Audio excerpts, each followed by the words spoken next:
And the Oscar goes to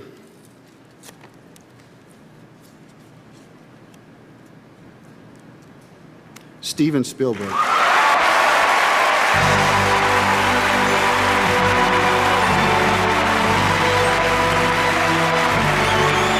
Steven Spielberg has been...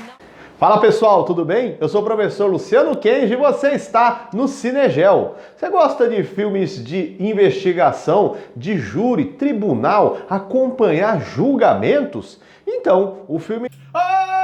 Pera aí! Por que você tá desse jeito aí?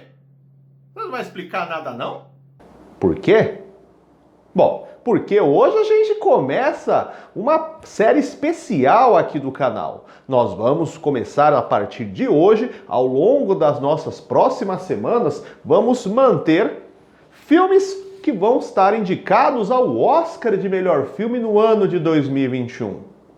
Ser indicado e ganhar um Oscar indica que ele é o melhor filme e os outros são ruins?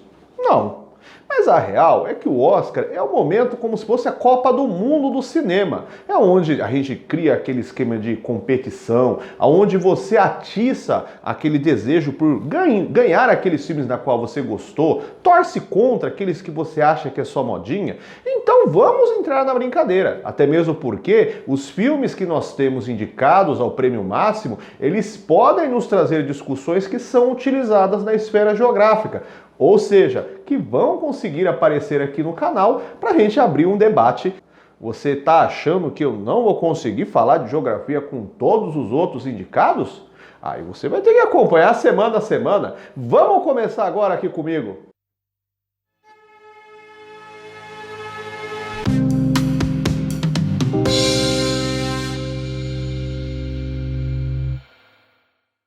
O Sete de Chicago. The Trial of the Chicago 7, filme de 2020 dirigido por Aaron Sorkin e protagonizado por Ed Redmayne, Sacha Baron Cohen, Mark Rylance, Frank Langella, Yahya Abdul-Mateen e um grande elenco, na qual inclusive é difícil, com tantos personagens dividindo a cena, eleger um ou dois protagonistas efetivamente. Ao contrário do que eu faço habitualmente nos vídeos, aqui eu vou entrelaçar os eventos reais juntos com a sinopse para entender o contexto. O filme se passa na década de 1960, quando há muito fervor político-social acontecendo, batizado de movimentos de contracultura. Este é o nome dado para um conjunto de grupos que questionam o que até então se tinha o título de inquestionável, como uma série de verdades imaculadas. Por exemplo, temos o questionamento sobre a questão da moralização sexual, o patriarcalismo social e a soberania total do militarismo.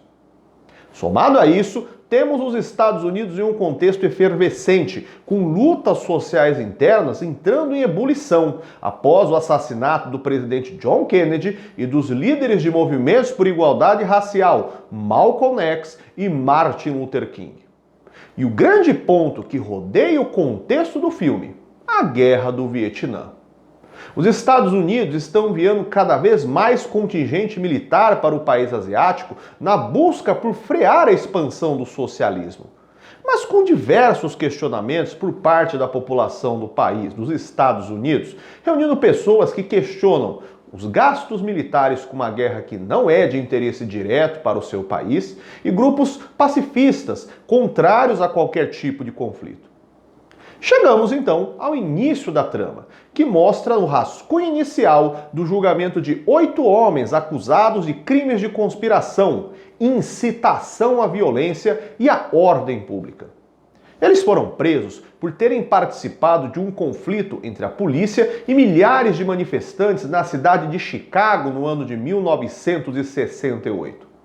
Haveria naquela cidade a convenção do Partido Democrata, o mesmo do então presidente dos Estados Unidos, Lyndon Johnson, que formalizaria a escolha de Hubert Humphrey para a eleição presidencial daquele ano como seu sucessor.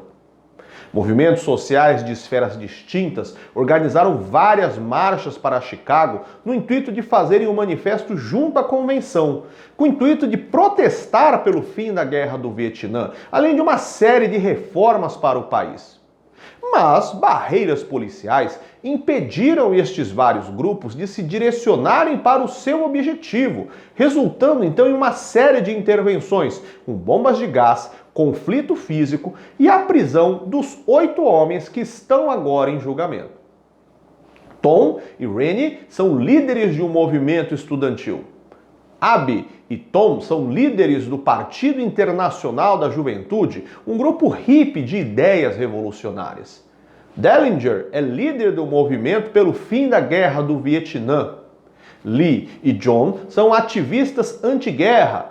E se você achou que eu estava maluco, não, você não ouviu errado, não. Eu disse 8 réus. Este 8º é Bob Seale, presidente do movimento negro Panteras Negras, que na verdade está neste julgamento muito por perseguição pela sua liderança no movimento social e o racismo implícito, já que não há provas contundentes contra ele em relação à sua participação na organização de qualquer tumulto no evento, que é o ponto-chave dos réus, até então, para ele, inexistente. Por isso o título 7 de Chicago no filme, já que o 8º réu, na verdade, não tem nenhuma participação no contexto de todo o desenrolar do julgamento.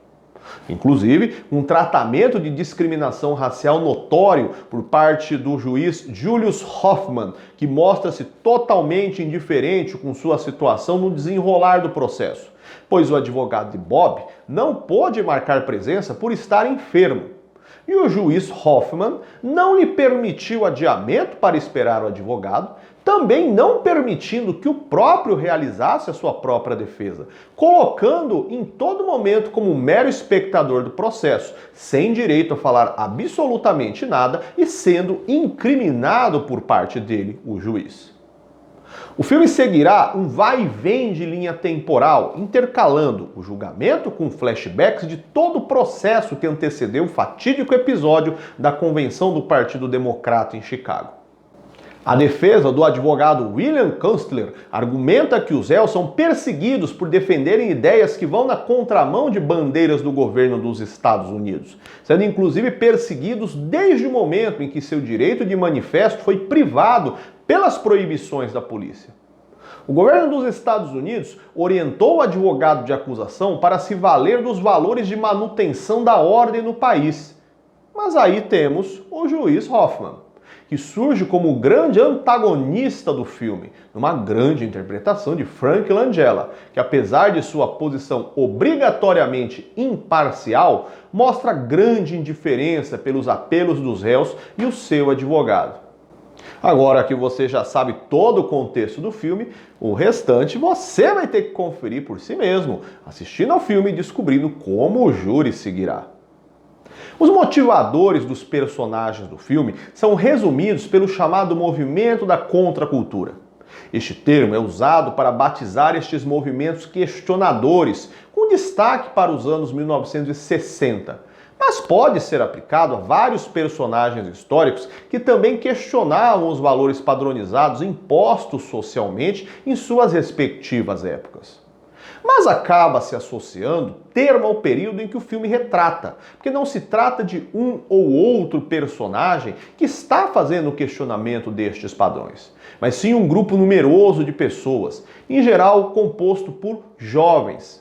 Estamos falando de um pós-Segunda Guerra Mundial. E no episódio bélico que se encerrou em 1945, o número de mortos entre a população dos países desenvolvidos e diretamente envolvidos com o conflito é enorme.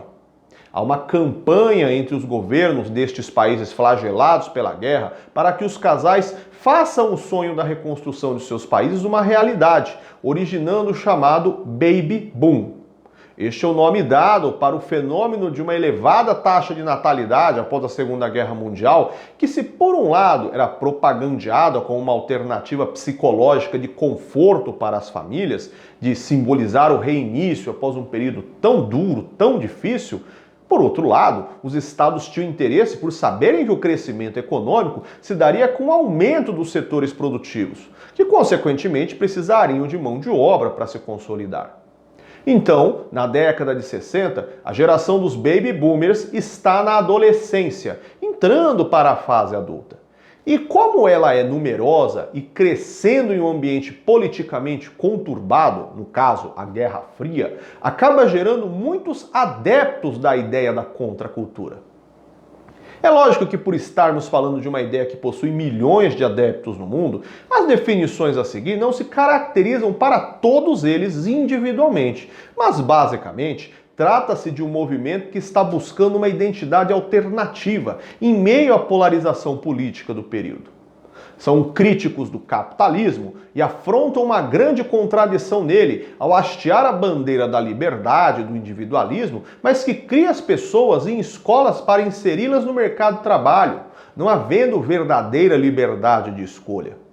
Questionam a forma de vida padronizada urbana, onde se aprecia pouco a natureza, mas se valoriza apenas o materialismo ao se mobiliar uma casa, comprar itens em gerais para sua satisfação pessoal.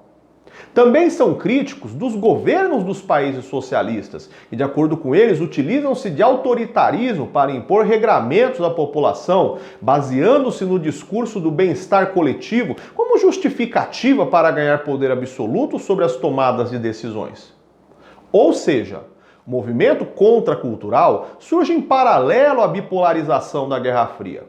Para eles, os dois lados estavam errados. E era justamente a prepotência de um querer se demonstrar melhor, superior que o outro, que estava levando a sociedade à ruína.